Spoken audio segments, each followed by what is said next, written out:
ناظرین آداب، اردو خبرنامے میں آپ کا استقبال ہے۔ میں ہوں اسماعیل ریحان۔ ڈالتے ہیں سرخیوں پر ایک نظر۔ منیش سسوڑیا نے کہا، مجھے ذہنی طور پر پریشان کیا گیا، بی جے پی اور ای ڈی پر لگائے سنگین الزامات۔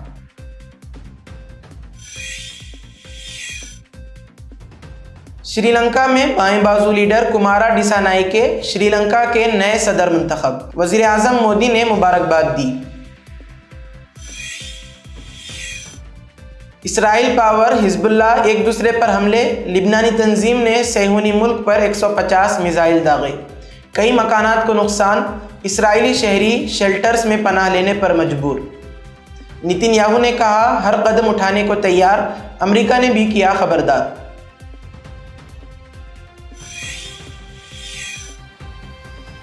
امریکی دورے کے دوران وزیر اعظم مودی کی عالمی قائدین سے ملاقات، فلسطینی صدر سے بات چیت، خطے میں امن و استحکام کے قیام کے لیے ہندوستان کی حمایت کا کیا اعلان۔ اس خبرنامے کے پیش کردہ ہے۔ زندگی انمول ہے اور اس کی حفاظت ہمارا فرض، اور ہم اپنے فرض کو نبھاتے ہیں ذمہ داری سے۔ مسلم جنرل ہاسپٹل اب آپ کے تمام بیماریوں کا علاج ایک ہی چھت تلے۔ ہمارے ماہر ڈاکٹرز کی ٹیم اور اعلیٰ تربیت یافتہ staff world class health technology کے ساتھ 24 گھنٹے ایمرجنسی خدمات بھی موجود۔ Cardiology, diabetology, dermatology, endocrinology, pulmonology, neurology, neurology, orthopaedics, paediatrics, E N T جیسی اور بھی سروسز بھی موجود ہیں۔ ہر طرح کے اسکینز اور ٹیسٹ کے لیے ایڈوانس لیبارٹریز بھی مناسب قیمتوں پر دستیاب ہے۔ آپ کی بہتر صحت ہماری پہلی ترجیح۔ مسلم جنرل ہاسپٹل، ٹولی چوکی، حیدرآباد۔ اب خبریں تفصیل سے۔ دہلی کے سابق نائب وزیر اعلیٰ منیش سسوڑیا نے اتوار کو جنتا کی عدالت میں بی جے پی اور تحقیقاتی ایجنسیوں کے خلاف سنگین الزامات عائد کیے۔ انہوں نے دعویٰ کیا کہ ای ڈی نے ان کے خلاف فرضی مقدمات درج کیے اور انہیں جیل بھیج دیا۔ ان کا کہنا تھا کہ ای ڈی کی کارروائیاں نہ صرف ان کے خلاف تھیں بلکہ ان کی فیملی کو بھی متاثر کر رہی تھیں۔ سسوڑیا نے کہا کہ ای ڈی نے ان کی جائیدادیں ضبط کر لیں جو انہوں نے 2002 میں 5 لاکھ روپے میں خریدی تھیں۔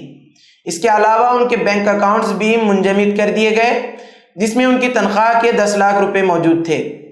یہ صورتحال ان کے خاندان کے لیے بہت مشکل بن گئی، خاص طور پر جب ان کی بیوی بیماری میں مبتلا تھیں اور ان کے بیٹے کو کالج کی فیس ادا کرنے میں مشکلات کا سامنا تھا۔ سسوڑیا نے کہا کہ انہیں اپنے بیٹے کی فیس کے لیے دوسروں کے سامنے ہاتھ پھیلانے پر مجبور ہونا پڑا۔ سری لنکا کے الیکشن کمیشن نے آج اتوار کے روز صدارتی انتخابات میں ووٹوں کی گنتی مکمل ہونے کے بعد بائیں بازو کے مارکسسٹ رہنما انورا کمارا ڈسانائکے کی جیت کا اعلان کیا۔ الیکشن کمیشن کے مطابق صدارتی انتخابات میں ڈالے گئے کل ووٹوں میں سے 42.31% پیپلز لبریشن فرنٹ پارٹی کے لیڈر انورا کمارا ڈسانائکے کی حمایت میں ڈالے گئے۔ اس دوڑ میں 32.76% ووٹوں کے ساتھ اپوزیشن رہنما ساجد پریمادیسا دوسرے نمبر پر رہے اور 2022 سے اب تک سری لنکا کے صدر رہنے والے رانی وکرما سنگھ 17.27% ووٹوں کے ساتھ تیسرے نمبر پر رہے۔ الیکشن کمیشن کے حکام کے مطابق 55 سالہ انورا کمارا ڈسانائکے کل پیر کے روز صدارت کا حلف اٹھائیں گے۔ انورا کمار ڈسانائکے ایک زمانے میں مارکسسٹ پارٹی کے رہنما تھے اور ان کا ماضی پرتشدد کارروائیوں سے داغدار ہے۔ انورا کمارا ڈسانائکے کی پارٹی نے سن 1970 اور 1980 کی دہائیوں میں 2 ناکام بغاوتوں کی قیادت کی تھی جس میں 80,000 سے زیادہ لوگ مارے گئے تھے، اور اس پارٹی نے گزشتہ پارلیمانی انتخابات میں 4% سے بھی کم ووٹ حاصل کیے تھے۔ وزیر اعظم مودی نے ایکس پر سری لنکا کے نئے صدر انورا کمارا ڈسانائکے کو مبارکباد دی۔ انہوں نے لکھا کہ بھارت کی نیبرہڈ فرسٹ پالیسی اور ویژن ساگر میں سری لنکا کا ایک خاص مقام ہے۔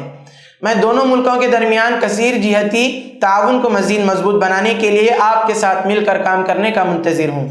اسرائیل اور حزب اللہ کے درمیان تنازع شدت اختیار کر گیا ہے۔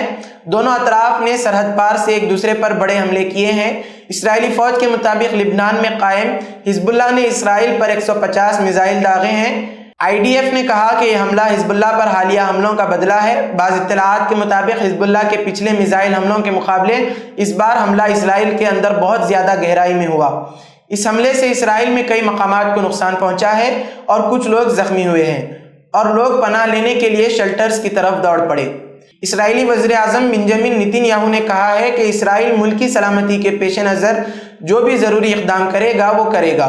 اسی دوران امریکی قومی سلامتی کے ترجمان جان کربی نے کہا ہے کہ امریکی حکومت نے اسرائیل سے کہا ہے کہ وہ سمجھتی ہے کہ لبنان کی سرحد پر کشیدگی میں اضافہ اس کے مفادات کے منافی ہوگا۔ لبنان کی طرف سے حزب اللہ کے 100 سے زائد میزائل حملوں کے بعد شمالی اسرائیل میں ہزاروں افراد پناہ کی تلاش میں ہیں۔ ان حملوں میں کم از کم 3 افراد زخمی ہوئے ہیں۔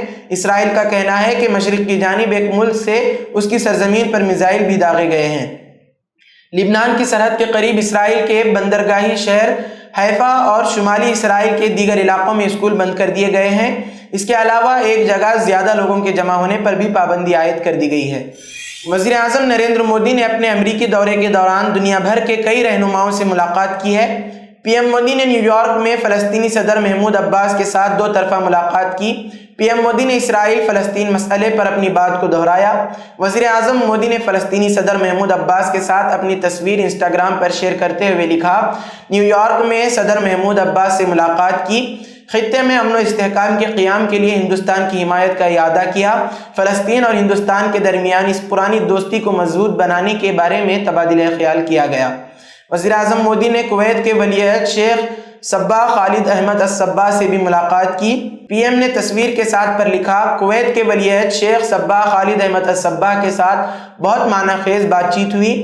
فارما فوڈ پروسیسنگ ٹیکنالوجی اور توانائی کے شعبوں میں ہندوستان کویت تعلقات کو مزید مضبوط بنانے کے لیے بات چیت کی گئی۔ اس کے علاوہ وزیر اعظم مودی نے نیپال کے وزیر اعظم کے پی اولی سے بھی ملاقات کی۔ پی ایم مودی نے ٹویٹر پر کہا، نیو یارک میں وزیر اعظم کے پی اولی کے ساتھ میری ملاقات بہت اچھی رہی۔ ہندوستان اور نیپال کے تعلقات ہمیشہ بہت اچھے رہے ہیں، ہم اسے مزید مضبوط کرنا چاہتے ہیں۔ توانائی، تجارت اور ٹیکنالوجی ہماری بات چیت کے مرکز میں رہے۔ مظفر نگر میں فسادات کے دوران ڈکیتی اور مکان میں آگ لگا دینے کے معاملے میں 7 ملزمین کو ناکافی شواہد کی بنا پر بری کر دیا گیا۔ سینئر ایڈوکیٹ راہل چودھری نے بتایا کہ 8 ستمبر 2013 کی رات شاملی کے فوگانہ تھانہ علاقے کے بھاوادی گاؤں میں ڈکیتی کے بعد ایک گھر کو آگ لگا دی گئی۔ متاثرہ ایوب نے واقعے کے 10 دن بعد شکایت درج کروائی تھی۔ بھاوادی گاؤں کے رہنے والے لوکیش، آشیش، نیتو، کلدیپ عرف کلی، اروند نریش بھولو سمیت تقریباً 200 نامعلوم افراد 8 ستمبر 2013 کی رات ان کے گھر میں داخل ہوئے تھے۔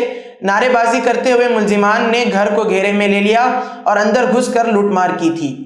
اس دوران شکایت کنندہ کی اہلیہ کے زیورات اور دیگر سامان لوٹ لیا گیا، جبکہ لاکھوں روپے مالیت کے سامان کی توڑ پھوڑ کی گئی۔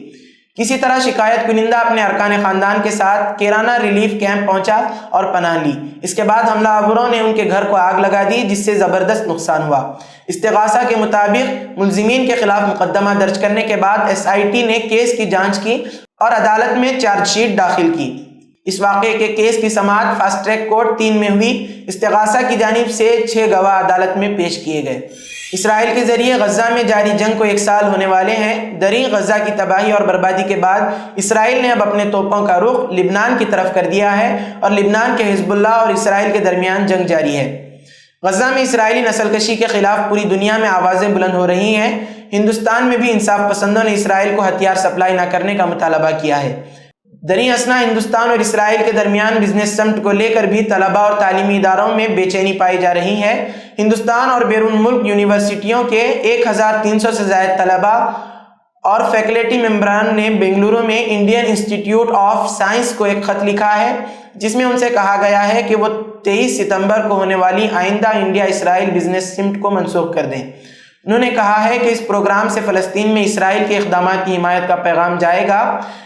IIS کے ڈائریکٹر گووندن رنگراجن کو اپنے خط میں طلباء اور اساتذہ نے غزہ میں جاری تشدد پر تشویش کا اظہار کرتے ہوئے کہا، غزہ پر اسرائیل کی جنگ سے ہونے والی تباہی کا پیمانہ تشویشناک ہے۔ انہوں نے اس بات پر روشنی ڈالی کہ اسرائیل کی فوجی کارروائیوں کے نتیجے میں غزہ میں صحت کی دیکھ بھال کی سہولیات اور یونیورسٹیوں کی تباہی سمیت بہت زیادہ جانی و مالی نقصان ہوا ہے۔ تلنگانہ ہائی کورٹ نے درگم چیرو جھیل کے ارد گرد ہائیڈرا کی مسماری کو روکنے کا ایک عبوری حکم جاری کیا۔ درخواست سوسائٹی کی رہائشیوں نے دائر کی تھی۔ یہ فیصلہ اس وقت سامنے آیا جب ہائیڈرا جھیلوں کے بفر زونز میں اور حیدرآباد اور دیگر تلنگانہ اضلاع میں سرکاری اراضی پر تجاوزات پر کارروائی جاری رکھے ہوئے ہے۔ اس سے قبل تالابوں کے پشتوں اور بفر زون میں تعمیرات کے خلاف ہائیڈرا نے اتوار کو اپنی کارروائیوں کا احیا کرتے ہوئے کوکٹ پلی امین پور کے علاوہ کشتاریڈی پلی میں بڑے پیمانے پر زائد از 70 عمارتوں کو منہدم کیا۔ اس کارروائی کے دوران حیدرا کے دعوے کے مطابق تالابوں کے FTL میں غیر قانونی تعمیرات کو برخاست کر کے 8 FTL اور بفر زون کی اراضی کو واپس حاصل کیا گیا۔ کشتا ریڈی پیٹ، امین پور اور کوکٹ پلی میں نلا چیرو کے FTL میں ان تعمیرات کو عوام کے سخت احتجاج اور مداخلت کے دوران حیدرا کے حکام، محکمہ مال، محکمہ ٹاؤن پلاننگ اور دیگر محکمہ جات کے عہدیداروں کی نگرانی میں منہدم کیا گیا۔ حیدرا کی ان کارروائیوں میں مقامی عوام بالخصوص جائیداد مالکین نے سخت احتجاج کی کوشش کی، لیکن بھاری پولیس بندوبست کے ذریعے مالکین جائیداد کو قریب پہنچنے سے روکتے ہوئے تعمیرات کو منہدم کیا گیا۔ اسی کے ساتھ آج کی خبروں کا اختتام ہوتا ہے۔ کل پھر ہوگی ملاقات نئی خبروں کے ساتھ۔ دیجیے اجازت، اللہ حافظ۔